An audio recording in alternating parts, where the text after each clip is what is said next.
সেই কথাটাকে বিশ্বাস করি গেল আজে আজে কোন সেই মিথ্যা কথাকে দহরাউছ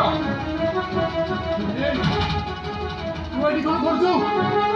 তোর এটি কোন কাম আছে আমি করিଥିବା অপরাধর শাস্তি মু পাচ্ছি আর সেই শাস্তি স্বরূপ মু এই ঘরে ସବୁদিন ପାଇଁ চাকর হয়ে পড়ি রয়েছি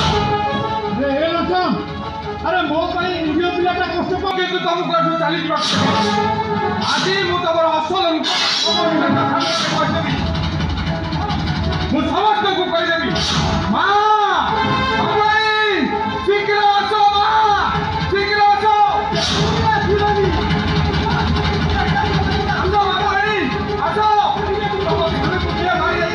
ମୁଁ ତାକୁ ଧରିଛି ଆସ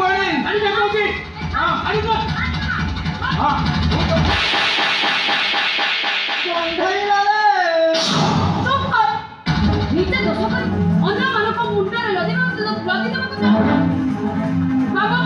आप चली जा